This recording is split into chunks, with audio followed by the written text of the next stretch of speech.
Voilà, mais bonjour à tous et bonjour à toutes. On est heureux de vous accueillir pour ce webinaire avec la question de comment accompagner la vie affective et sexuelle de mon enfant devenu adulte. Et donc pour cela, on accueille donc Céline Bertrand-Hardy, qui est notre maman témoin aujourd'hui, Delphine Giraud, le professeur Marc Domergue, et nous avons toujours notre fil rouge, le docteur Carole Durand. Et donc pour commencer, donc on va laisser la parole à Céline.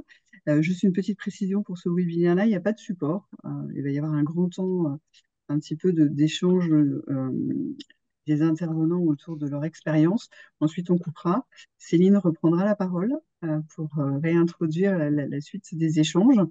Et puis, vous pourrez donc réactiver vos caméras et vos micros pour pouvoir prendre la parole. Voilà. Ben, Céline, on te laisse introduire ce sixième webinaire. Merci Caroline, bonjour à tous. Donc moi je suis Céline Bertrand-Hardy, je suis mère de quatre enfants, dont une fille aînée qui est atteinte de sclérose tubéreuse de Bourneville et qui a maintenant 26 ans, donc jeune adulte.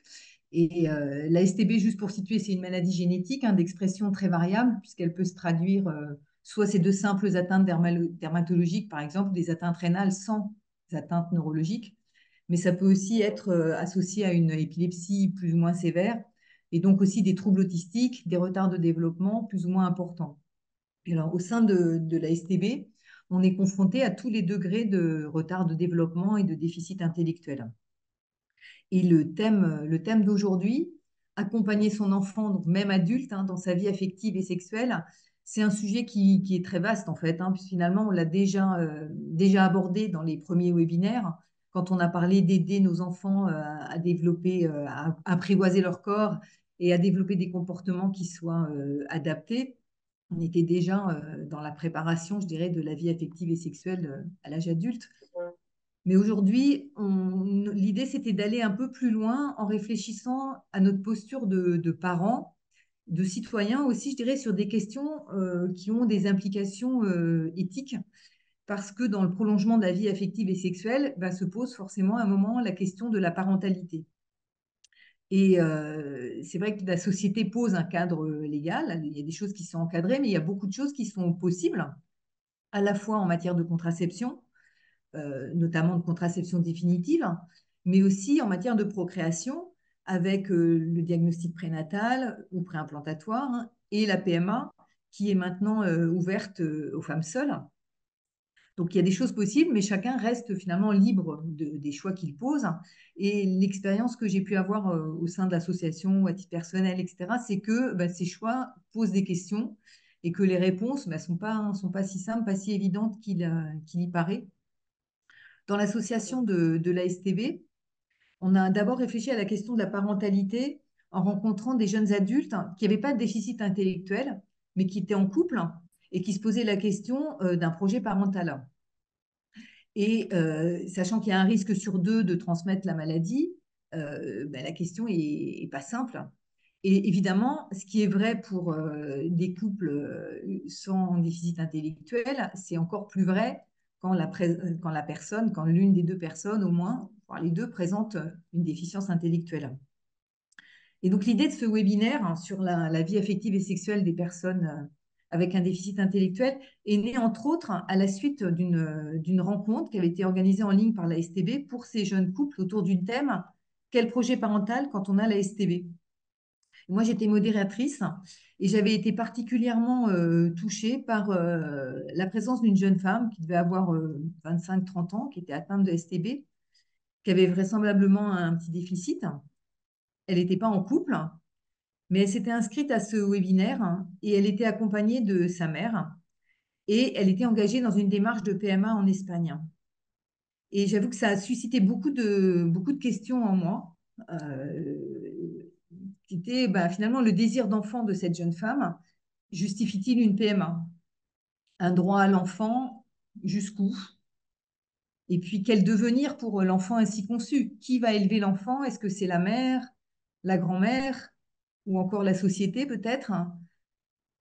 Comment cette jeune femme on est arrivé à cette demande en fait? Je m'étais demandé comment est-ce qu'elle a été accompagnée dans la maturation de sa vie affective et sexuelle et dans son désir de maternité. Et est-ce que c'est parce que est-ce que la décision qui était prise était vraiment une bonne décision mûrie?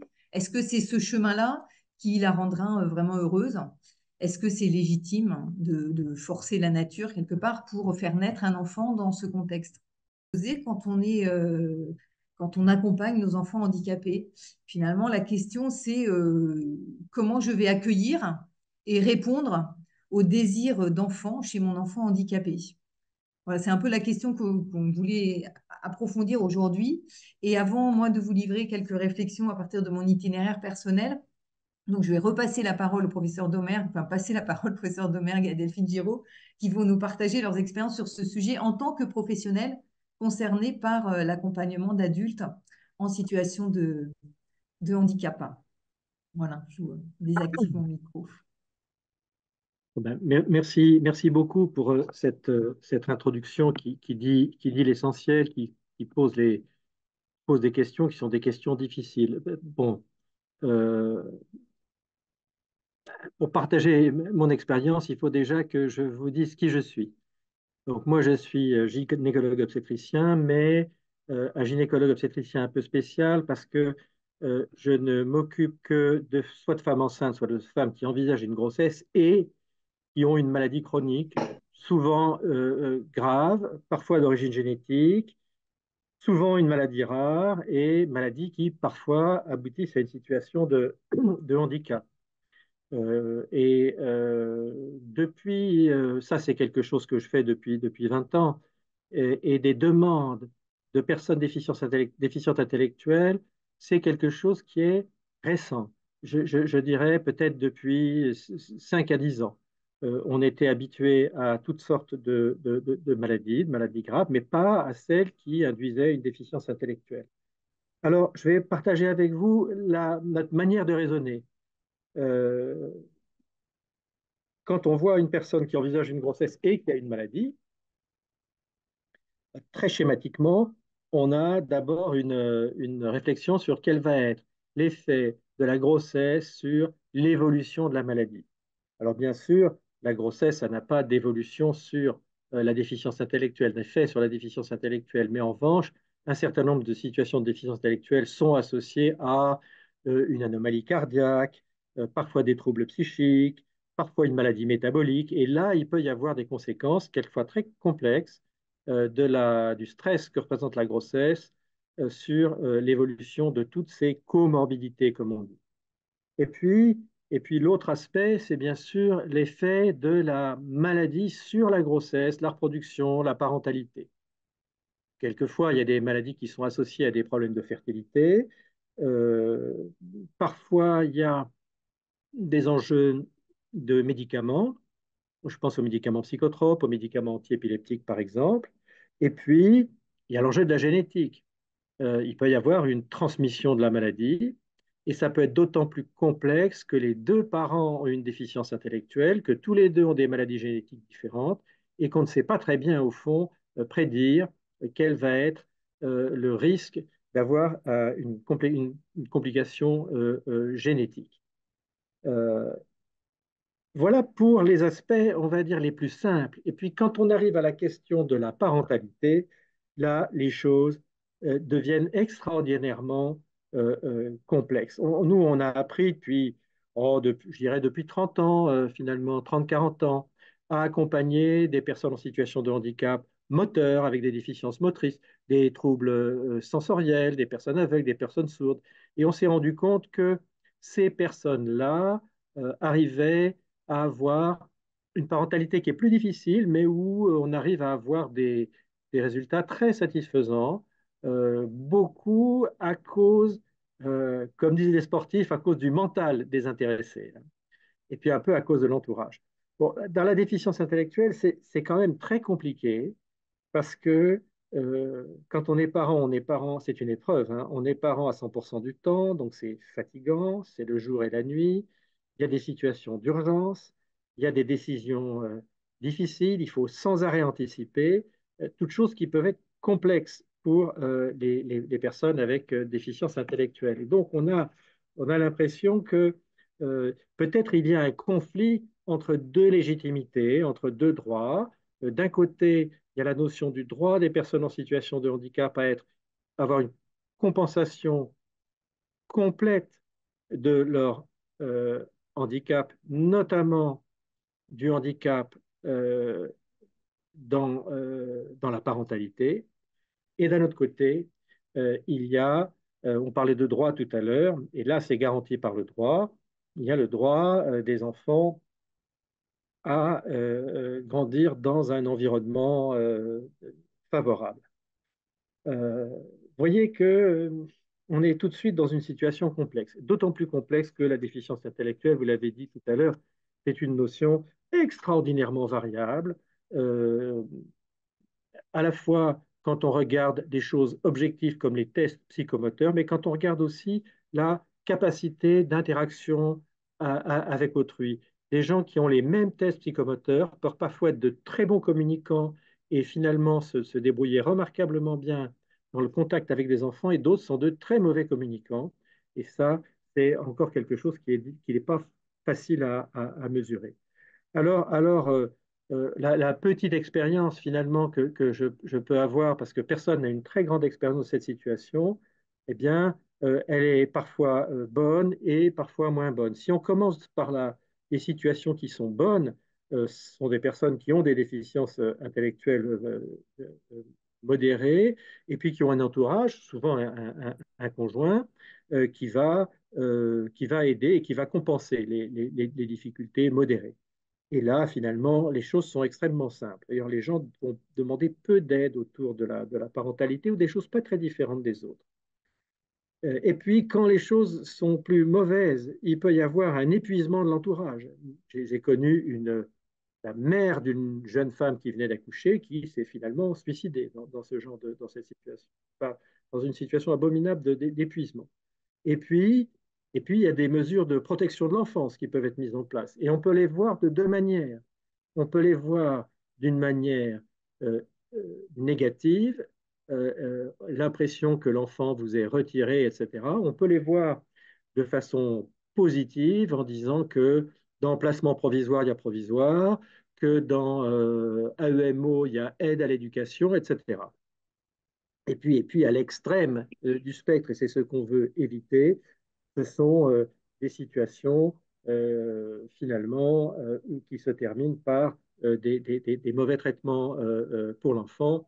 Et là, on n'a plus affaire à la protection de l'enfance, on a affaire à la brigade des mineurs. Et ça, c'est une chose absolument épouvantable. Donc, euh, tout ça pour vous dire que c'est très compliqué, que probablement ma proposition, c'est de ne pas faire semblant de ne pas voir, et quand la question est posée, ce que nous avons commencé à faire, c'est de voir les personnes, les couples en consultation préconception, avec d'une part de la gynécologie obstétrique, d'autre part de la génétique, et enfin une approche pédopsychiatrique avec les deux futurs parents et avec l'entourage, de façon à ce que les choses soient dites véritablement.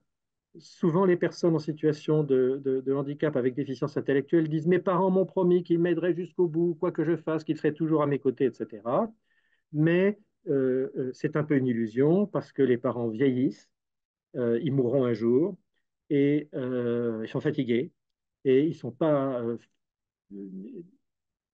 les jeunes qui envisagent une grossesse prêtent parfois à leurs parents ou à leur belle famille des intentions d'aide qu'elles n'ont pas réellement ou qui sont au-delà de leurs forces. Donc il faut vraiment en parler en amont. Voilà en résumé mon expérience de la situation.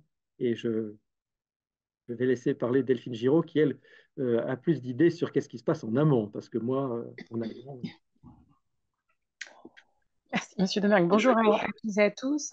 Donc moi, je suis Delphine Giraud, je suis sage-femme, coordinatrice à la Maison des femmes de la Pitié-Salpêtrière. Donc je travaille avec le professeur Domergue. On a deux activités dans cette Maison des femmes. On a une activité de planification familiale avec des consultations d'IVG, de contraception, mais aussi d'intervention de prévention à la vie affective et sexuelle. Et on fait ces interventions également alors, chez des scolaires, mais aussi auprès de personnes en situation de handicap et également en situation de déficience intellectuelle. Et on reçoit des personnes en situation de handicap dans nos consultations de contraception notamment. Et puis on a une activité aussi plus récente de prise en charge des femmes victimes de violences. Et ça, c'est pas le sujet d'aujourd'hui, mais on sait que les personnes en situation de handicap peuvent être plus confrontées aux violences. Alors, c'est vrai que Céline et Monsieur Domergue ont dit beaucoup de choses. Ce qu'on peut voir déjà, c'est qu'en tout cas, c'est une question pluridisciplinaire ou collective en tout cas. C'est-à-dire que on voit bien que l'entourage proche s'intéresse à cette question de parentalité autour de cet handicap intellectuel, en l'occurrence. Et puis, les professionnels aussi s'interrogent sur cette question parce qu'elle nous est demandée par les personnes.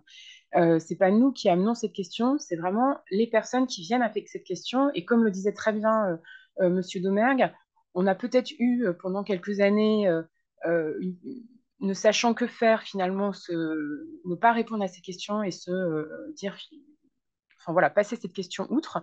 Et puis là, il y a quand même une prise de conscience des professionnels avec, en travaillant avec l'entourage proche, de dire bah, il y a quand même une question, on ne peut pas passer à côté. Et comment finalement, on répond à tout ça en sachant que, comme le disaient très bien Céline et Monsieur Domergue, que ce n'est pas des questions simples. Et donc, du coup, moi, on m'a demandé aujourd'hui de vous parler d'une expérience qu'on a eue à la Pitié-Salpêtrière, où justement, par rapport à tout ça, on s'est posé la question d'un ETP, éducation thérapeutique patient, avec finalement d'abord un temps où là, c'est plutôt nos collègues de génétique qui reçoivent les personnes avec cette demande et un temps individuel où on s'intéresse à la situation médicale, mais aussi de l'entourage, avec toutes les questions de droit que suscite cette question, et notamment de protection de l'enfance, comme le disait très bien Monsieur Domergue.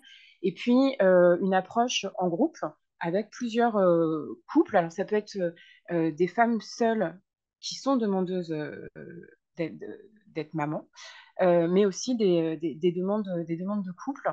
Et on a eu une première expérience où justement on a organisé cet ETP en groupe sur 3 demi-journées, 3 matinées. Ça a été une réflexion avec l'équipe de génétique, avec l'équipe d'obstétrique, et puis également avec nos collègues psychiatres qui finalement n'ont pas pu être présents au moment de l'ETP en lui-même, mais on a beaucoup réfléchi à comment on abordait tout ça. Il y a eu une première, je vous le fais très pratico-pratique sur comment ça s'est déroulé sur ces temps de groupe. Il y avait quatre couples qui avaient une déficience intellectuelle légère, voilà, et qui étaient dans cette demande de parentalité. Donc une première demi-journée où on s'est plutôt intéressé à apprendre à se connaître, nous professionnels et eux, personnes avec cette demande, et puis parler du projet de vie et de ce projet de parentalité, et de les faire cheminer, échanger ensemble. Pourquoi devenir parent? C'est quoi les craintes? euh, il y avait la question de la transmission de cette pathologie souvent génétique qu'ils ont. Voilà, enfin, une première demi-journée sur ces échanges, sur la parentalité, mais aussi sur le projet de vie en général. Euh, une deuxième demi-journée où on s'est un peu plus intéressé à c'est quoi s'occuper d'un nouveau-né, mais pas que d'un nouveau-né. On sait qu'un enfant, bah, ça ne s'arrête pas à 1 an, hein, ça grandit.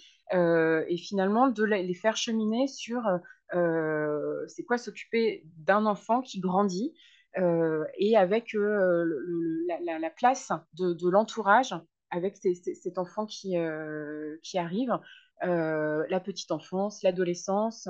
Voilà, vraiment apporter une réflexion autour de tout ça avec des ateliers très pratiques sur ces questions-là. Et puis une troisième demi-journée sur comment je me fais aider, quoi. C'est quoi mes ressources? Et là, très souvent, évidemment, il y avait les, les, les professionnels du monde social, les travailleurs sociaux, mais il y avait aussi énormément, beaucoup l'entourage. Et justement, quand un enfant grandit, et ben, la prise de conscience aussi que les parents, qui sont une ressource, qui sont une aide, grandissent aussi et que peut-être qu'ils peuvent être présents quand l'enfant est en bas âge, mais que peut-être en vieillissant, ils seront moins présents quand l'enfant grandira. Voilà, c'était vraiment toutes ces questions d'échange. Et puis, on a finalement fermé la boucle à la fin de la troisième demi-journée pour revenir sur le projet de vie. Et ce que un peu disait Céline en introduction, euh, finalement, être parent, euh, est-ce que c'est mon seul projet de vie? Est-ce que si je renonce à ce projet, est-ce que le bonheur finalement s'échappe? Enfin voilà, toute une question autour de tout ça. Quelles sont leurs autres sources d'intérêt? Et puis c'est vrai que nous, parallèlement à ça, parce qu'on ne prend pas que les personnes, on ne prend pas en charge que les personnes déficience intellectuelle, c'est une réflexion aussi qu'on peut avoir, c'est qu'on voit bien que le taux de natalité chute très fortement en France, mais pas que en France. Et nous, on reçoit pas régulièrement, mais quand même de plus en plus des personnes qui souhaitent par exemple une stérilisation tubaire alors qu'ils n'ont pas d'enfants, qui n'ont pas de déficience. Hein, je vous parle de personnes non déficientes, mais ça peut nous amener cette interrogation autour de la parentalité. On voit bien qu'il y a des questions dans notre société qui se posent et pas que pour les personnes déficientes. Ce premier bilan d'ETP, ce qu'on a pu en tirer, c'est que les, les points positifs, ce qu'on a vu en tout cas, c'est que les personnes étaient très contentes d'échanger entre pairs, c'est-à-dire d'échanger avec nous professionnels, mais aussi d'échanger ensemble, finalement de les réunir ensemble et pas qu'avoir le bilan personnalisé était complémentaire de ce temps d'échange, mais on a vraiment eu ce retour de se rendre compte qu'ils n'étaient pas les seuls à se poser cette question, qu'ils pouvaient en parler avec d'autres, enfin, ce lien social avec d'autres qui avaient les mêmes préoccupations. Euh, Après, c'est vrai que on s'est posé volontairement, on s'était dit que pour les moments, les temps d'échange en groupe, on n'incluait pas l'entourage pour qu'ils aient un temps vraiment à eux. Et puis avec du recul, quand on a refait des réunions entre nous pour faire un bilan de ce premier ETP, euh, on s'est dit que c'était quand même dommage de ne pas peut-être prévoir sur une demi-journée un temps où l'entourage est présent. C'est encore des réflexions qu'on a. Euh, Ce qu'on peut dire en tout cas, c'est que c'est un sujet qui n'est pas simple, qu'à plusieurs, on est plus fort pour y répondre, que les professionnels peuvent apporter quelque chose, l'entourage apporte énormément, euh, et que bah, on est toujours, en tout cas, nous, professionnels de santé, sur ces questions-là, en réflexion pour améliorer euh, ce qu'on peut apporter à ces personnes qui, encore une fois, viennent dans nos consultations pour nous poser des questions à ce sujet. Voilà ce que je pouvais dire en tout cas sur ce qu'on a fait en pratique à la Pitié-Salpêtrière, mais on sera très heureux d'entendre, d'échanger tous ensemble pour encore améliorer nos pratiques. Merci beaucoup, Delphine. Merci au professeur Domergue. Est-ce que, Carole, avant de couper l'enregistrement, vous voulez ajouter quelque chose ou on reprend après ensuite avec Céline? Je coupe et on reprend avec Céline.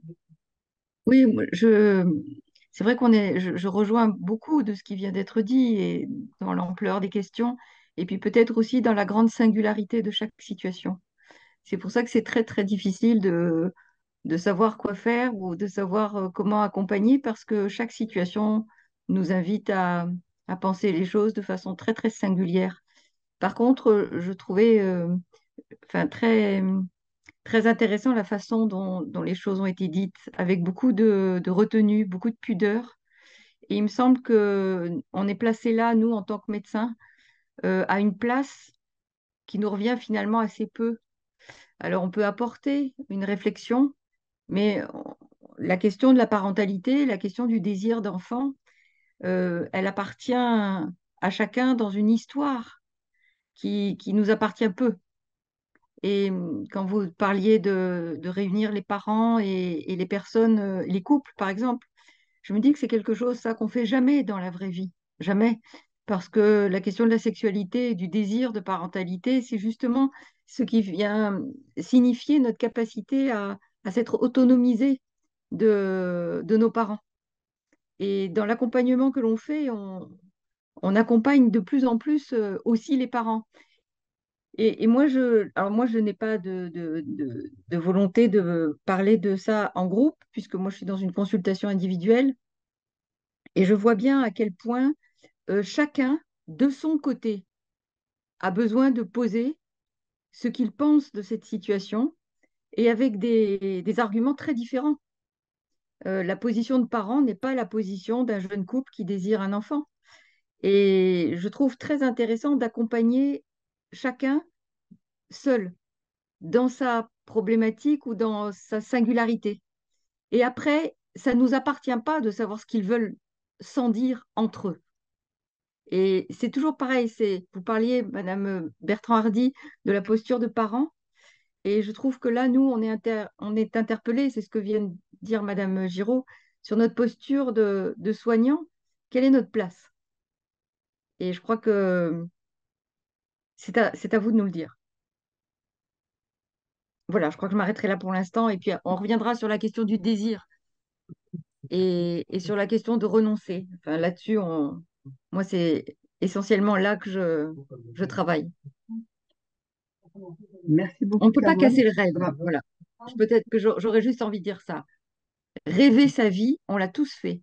On a besoin de rêver sa vie avant de la vivre. Et chacun comme il peut. Et ce rêve-là, on peut pas l'interdire, on ne peut pas l'empêcher. Et en plus du rêve, il y a le désir, quelque chose qui nous est totalement inaccessible. Et ça, par contre, on a besoin des autres pour l'aborder, le deviner, l'approcher. Alors, est-ce que nous sommes les bonnes personnes? Je ne sais pas, peut-être. Merci, Carole.